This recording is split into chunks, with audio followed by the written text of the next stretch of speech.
Once upon a midnight dreary, while I pondered, weak and weary, over many a quaint and curious volume of forgotten lore, while I nodded, nearly napping, suddenly there came a tapping, as of someone gently rapping at my chamber door. "'Tis some visitor," I muttered, tapping at my chamber door. Only this and nothing more. Ah, distinctly I remember it was in the bleak December, and each separate dying ember wrought its ghost upon the floor. Eagerly I wished the morrow. Vainly I had sought to borrow from my books surcease of sorrow.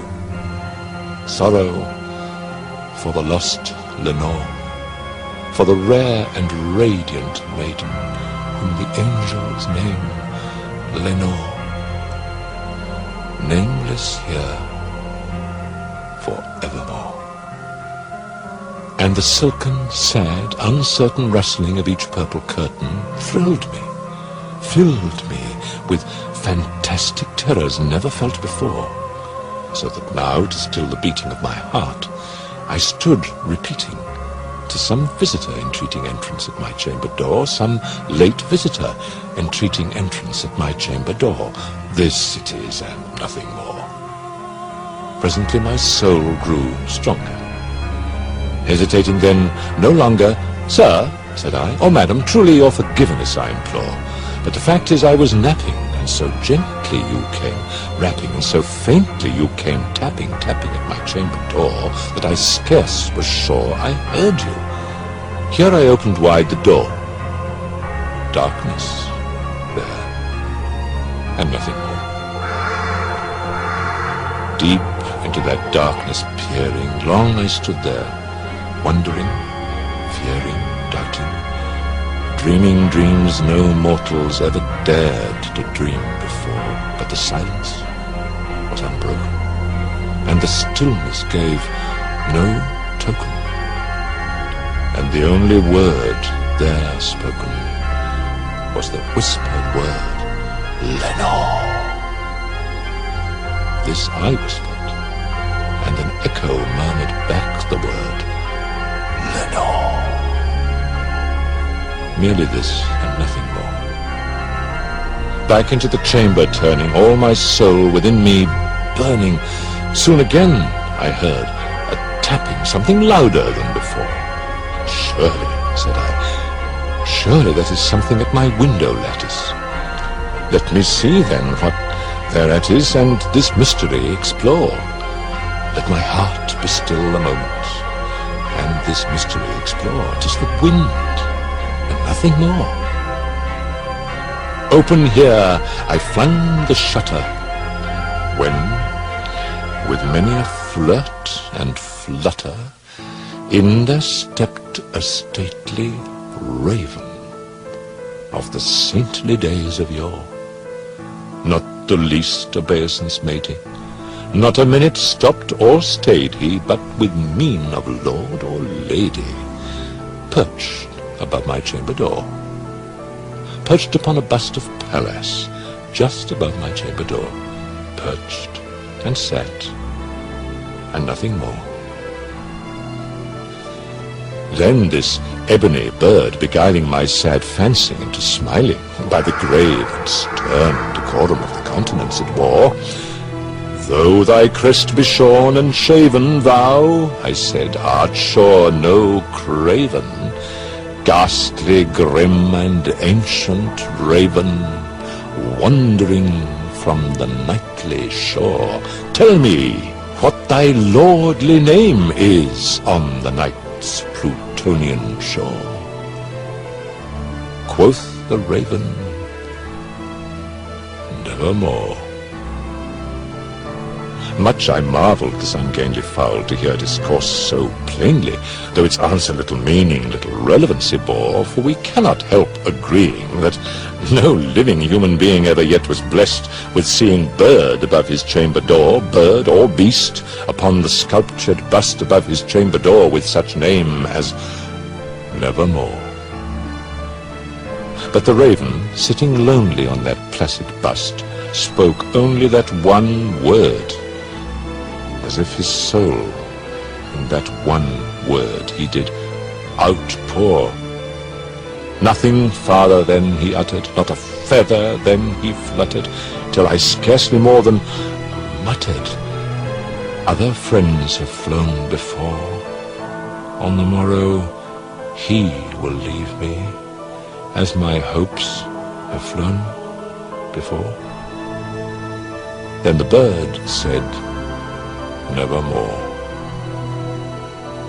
Startled at the stillness broken by reply so aptly spoken, doubtless, said I, what it utters is its only stock and store, caught from some unhappy master, whom unmerciful disaster followed fast and followed faster, till his songs one burden bore, till the dirges of his hope that melancholy burden bore, of never, nevermore.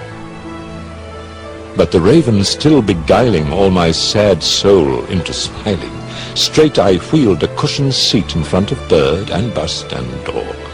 Then upon the velvet sinking, I betook myself to linking fancy unto fancy, thinking what this ominous bird of yore, what this grim, ungainly, ghastly, gaunt and ominous bird of yore meant in croaking, nevermore.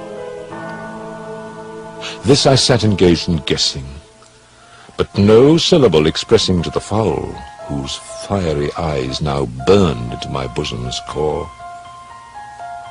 This and more I sat divining with my head at ease, reclining on the cushion's velvet lining that the lamplight gloated o'er, but whose velvet violet lining with the lamplight gloating o'er, she shall press nevermore. Then methought the air grew denser, perfumed from an unseen censer swung by seraphim, whose footfalls tinkled on the tufted floor. Wretch, I cried, thy God hath lent thee, by these angels he hath sent thee respite, respite and nepenthe from thy memories of Lenore. Quaff, oh quaff this kind nepenthe, and forget this lost Lenore. Quoth the raven, nevermore. Prophet, said I, thing of evil, prophet still, if bird or devil, whether tempter sent or whether tempest tossed thee here ashore, desolate yet all undaunted, on this desert land enchanted, on this home by horror haunted, tell me truly, I implore, is there balm in Gilead? Tell me, I implore. Quoth the raven, nevermore. Prophet, said I, thing of evil, prophet still, if bird or devil, by that heaven that bends above us, by that God we both adore, tell this soul with sorrow laden, if within the distant Aidenn it shall clasp a sainted maiden, whom the angels name Lenore. Clasp a rare and radiant maiden, whom the angels name Lenore. Quoth the raven, nevermore. Be that word our sign of parting, bird or fiend! I shrieked, upstarting, get thee back into the tempest and the night's Plutonian shore! Leave no black plume as a token of that lie thy soul hath spoken! Leave my loneliness unbroken! Quit the bust above my door! Take thy beak from out my heart! And take thy form from off my door! Quoth the raven, nevermore.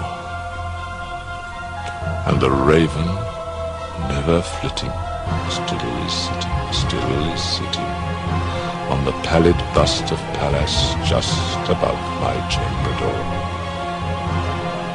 And his eyes have all the seeming of a demon's that is dreaming, and the lamplight o'er him streaming throws his shadow on the floor. And my soul from out That shadow that lies floating on the floor shall be lifted nevermore.